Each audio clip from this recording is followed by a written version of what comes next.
the President of the United States. Indeed, yes. The Donald is here, live on Monday Night Raw. He's still here. America first.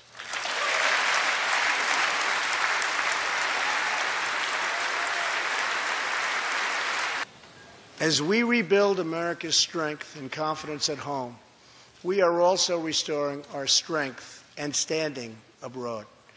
Around the world, we face rogue regimes, terrorist groups, and rivals like China and Russia that challenge our interests, our economy, and our values. In confronting these horrible dangers, we know that weakness is the surest path to conflict, and unmatched power is the surest means to our true and great defense.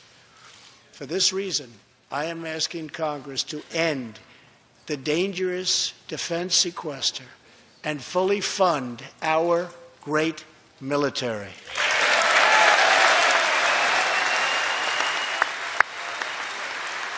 As part of our defense, we must modernize and rebuild our nuclear arsenal, hopefully never having to use it, but making it so strong and so powerful that it will deter any acts of aggression by any other nation or anyone else.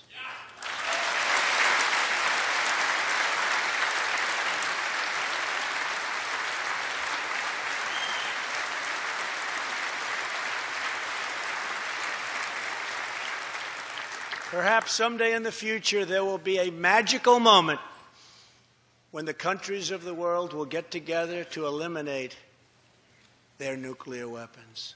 Unfortunately, we are not there yet, sadly. Last year, I also pledged that we would work with our allies to extinguish ISIS from the face of the earth. 1 year later, I am proud to report that the coalition to defeat ISIS has liberated very close to 100% of the territory just recently held by these killers in Iraq and in Syria and in other locations as well. Last month, I also took an action endorsed unanimously by the U.S. Senate just months before. I recognized Jerusalem as the capital of Israel.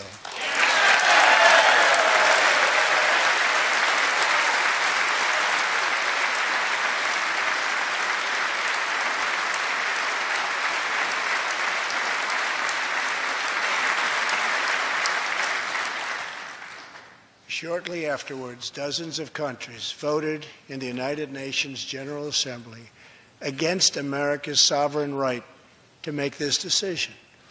In 2016, American taxpayers generously sent those same countries more than $20 billion in aid.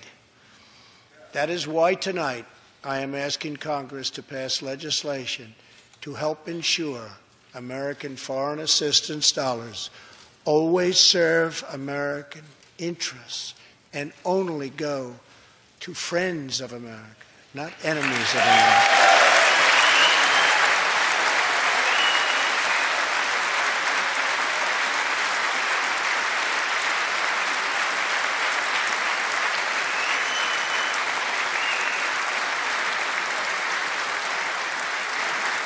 As we strengthen friendships all around the world, we are also restoring clarity about our adversaries.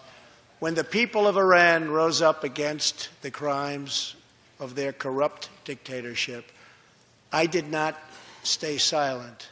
America stands with the people of Iran in their courageous struggle for freedom.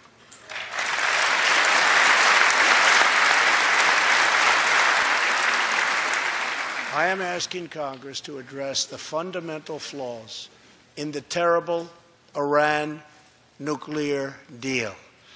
My administration has also imposed tough sanctions on the communist and socialist dictatorships in Cuba and Venezuela.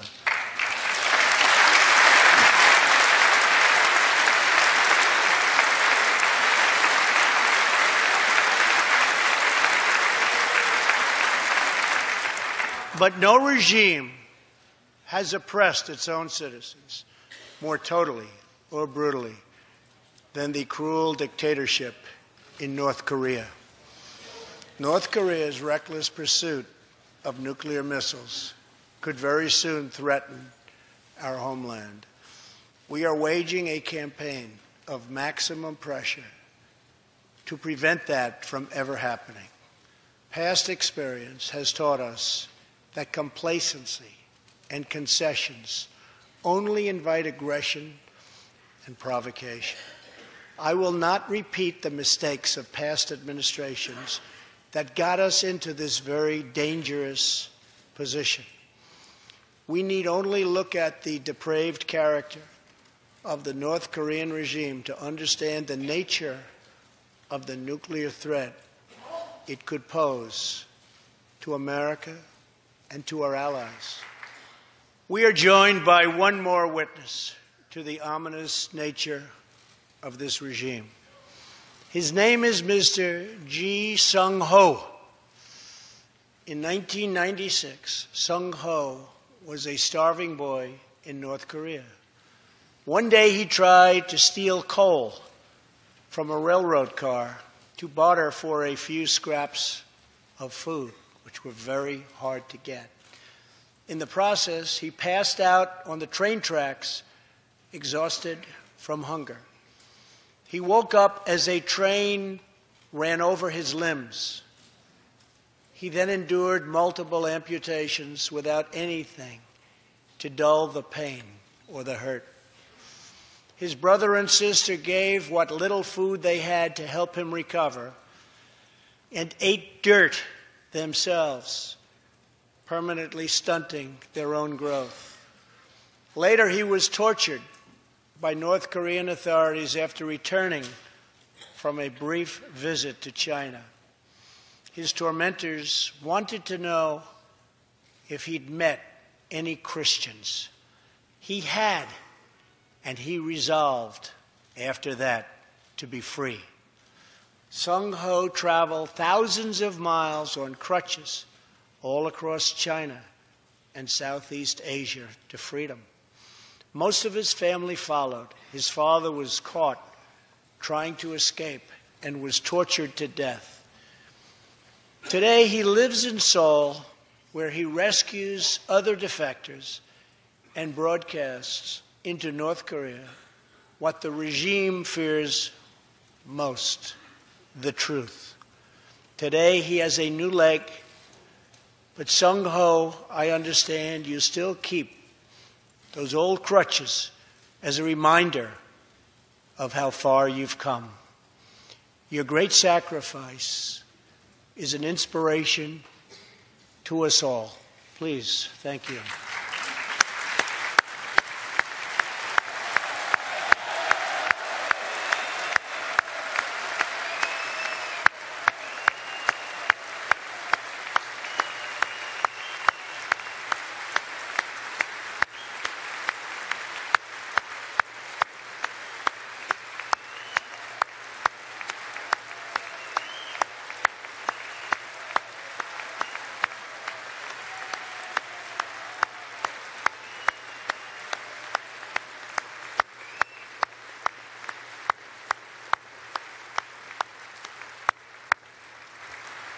Sung-ho's story is a testament to the yearning of every human soul to live in freedom.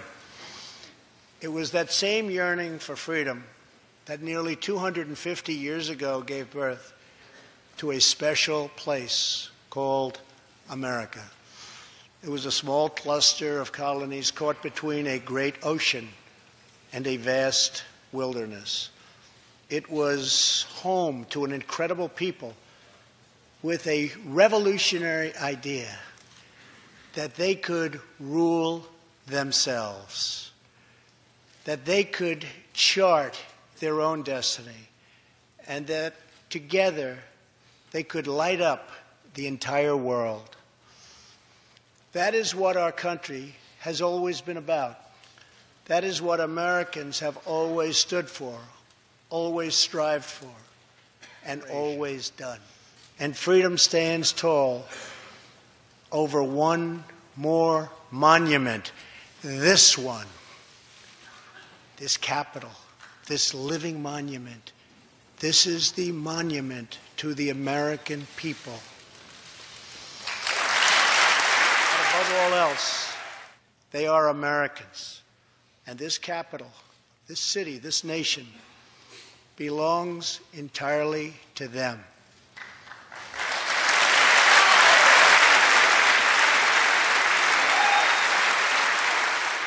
Our task is to respect them, to listen to them, to serve them, to protect them, and to always be worthy of them. People dreamed this country. The people built this country. And it's the people who are making America great again.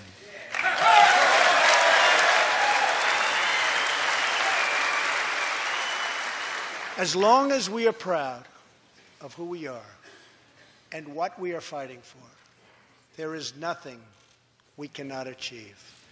As long as we have confidence in our values, faith in our citizens, and trust in our God, we will never fail.